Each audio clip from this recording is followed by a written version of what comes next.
What is up, my friends? You are very welcome along to Sunday night's late night news roundup, where I'm going to do my best to keep you right up to date with where we are with this whole debacle. And that's what it is. There are no winners here. There are plenty of losers, and us, the fans, are right in that mix. I'm going to tell you what some of the journalists have been saying, give you my take on it, tell you how we got on tonight's late night agenda and what the fans are thinking, and of course what some of my fellow fan content creators are thinking. We do want to know your thoughts, so please feel free to let us know in the comment section. Drop a like on this video if you enjoy it, and as always, thank you for your continued support. So the first thing that I want to highlight tonight is kind of cutting through all the noise, and there is a lot of noise. Right now, I think there is an underlying root cause of the problem, and I think Chris Williams has highlighted it. So let me read out what this journalist has had to write and see what you think. Salah's words are particularly striking, comes after a number of senior players were unhappy when Johnny Heitinga left. The relationship between the players and Heitinga is said to have been stronger than between Slot and the players. Now that is really telling for me, because at its very core, it shows that there is a divide in the dressing room, that it isn't harmonious and everybody isn't believing in the manager, and that is cause for concern. So of course we'll address the situation with what Salah said, but ultimately we ran polls tonight during the late night agenda, and we asked who should go in this situation: Salah, Slot, both, or neither?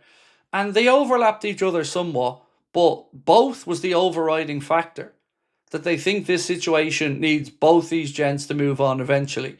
Now, I'm not asking you to pick a side in this, because I don't think there is one right, one wrong. There is lots of blame all around, and ultimately, it's a bad look for the football club. You know, the owners, whatever we may think of them, and I have many faults with them, they have to back the manager in this scenario. Now, it doesn't mean I don't think Arne should be fired, and it doesn't mean I don't think there was a lot of truth to what Mo may have said, but they have to. You cannot allow any player power to come into a football club. Now, I said last night, and I stand over it, if you wanted me to pick between the two, I think Salah has way more credit in the bank. But I do think ultimately Salah's legs are going. His time at the top is coming to a slow conclusion. But Arne Slot should be fired. So I think for me, the best outcome all around here is to draw a line under it, remove both of these gents, start to look to the future, and build a system and camaraderie amongst the players who are going to be here. Your Verts, your Ekatikes, your Isaks, your Kirkes. You know, we've got to start looking to the future. So, Paul Joyce writes, Liverpool's owners have given Slot their full backing, and it's unlikely Salah's outburst will have any bearing on this stance. And that's because they have to. Because if they back the player, it sets a dangerous precedent. Now, if any player deserved to be backed, it is probably Mo. But publicly you can't do that because it makes the club look small. On top of that, Paul Joyce writes, maybe Liverpool will make it easy for Mohamed Salah and Rami Abasisa, open the door to Al Hilal, Al Ittihad, or whoever else wants him in the Saudi Pro League, and plough the fee they received into a move for Bournemouth's Antoine Semenyo, for example. It is hoped, however, that when sporting director Richard Hughes speaks to Abbas, he brings up his social media post from last February when Liverpool moved 7 points clear at the top. A fan account posted a picture of Slot, to which Abbas replies, excellent at his job. And that is a fair point raised there. But of course, things have also changed since then. New system, somewhat new tactics, but a failure all around. Like I said, I don't think anybody's particularly in the right anywhere in this. It just is a terrible look for the club.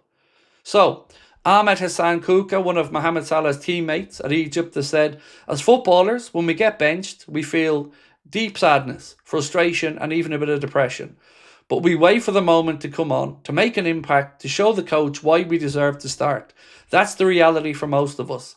But Mohamed Salah isn't most of us. Mo is in a different category, like Cristiano and Messi. Players like that don't get benched, and if for any reason they start on the bench, you make sure they're the first to come on, 60 minutes, 65 minutes maximum. Not even coming on, that's just disrespectful to everything he's done for the club. Mo is not just a teammate, he's a brother, a leader, and a legend for our club and country.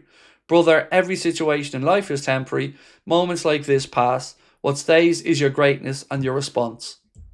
So like I said, There are different versions, different outcomes, different thought processes all around.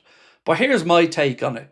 Regardless of Mo, regardless of Salah, I do think that these strings are being pulled from above, all of them. And I think there's a situation where Edwards probably never wanted to give that new contract to Mo, but felt that he had to because of the sheer numbers and the fan power behind it. Now, there's a situation where, yes, he is scapegoating Mo somewhat. Now, I'm not saying Mo doesn't deserve to be benched, but if you are Mo, or you are Fede, or you are Engamoa, and you're looking at Kanade and Gakpo underperforming consistently and constantly being picked, you probably would feel a little bit annoyed by that, particularly if you're not even getting off the bench in some of these games. So like I've said, nobody comes out of this looking good, but I and others really do feel like it could be from above. And I'm going to come on to more of that in a moment. Corners taken for the Reds this season, 78. Goals scored in the Prem from corners, none. That's shocking. So here's what some of the journalists have had to say. Oliver Holt in the Daily Mail writes, timing is everything for a goal scorer, and from Mo Salah this couldn't be worse. As such, it absolutely stinks. Standing in the rain by a team bus as his manager and teammates come to terms with another dismal afternoon, Salah decided to do what no truly great footballer should ever do. He piled on some misery of his own. He put his needs first. How desperately selfish and self-defeating. How depressing. In the space of a handful of short but premeditated and deliberately impactful sentences, he's brought more pain, stress and misery to the door of manager Arne Slot and brought his own Anfield legacy into question in the process. And look, that's just some of what Oliver Holt had to say.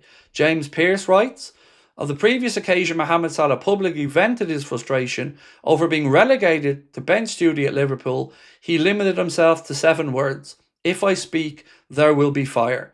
He said without breaking stride after a bust-up at Jurgen Klopp on the touchline as he waited to come on against West Ham. But when the Egypt forward emerged from the away dressing room at Ellen Road on Saturday evening and made a beeline for reporters, it was crystal clear he was in no mood to keep his counsel. His time had stopped, and had plenty to say and get off his chest. He's never spoken to the UK written media for so long during a Liverpool career spanning more than 8 years. It was premeditated and the fire just kept on coming. So you can see that the media have well and truly felt like it was wrong of Mo and that the manager will be backed by the club. Fan opinion is somewhat different and fan media opinion seems to be a little bit different as well. Asim LFC, and by the way, shout out to Asim, I hope you're well, sir, if you see this. Mohamed Salah has been stabbed in the back by Richard Hughes, Michael Edwards and Arne Slot. We will spread the truth. I feel that that is probably the case. I really, really do. And I feel like they do want to cash in on him. I might not have worded it the same as Asim, but I believe in the sentiment. Alex Crook said, the board believe Arne Slot should be given the freedom when it comes to tactical decisions and players should react to those decisions in a professional manner. Also said there's a major doubt over whether Salah will travel with the rest of his teammates for Tuesday's Champions League game with Inter Milan.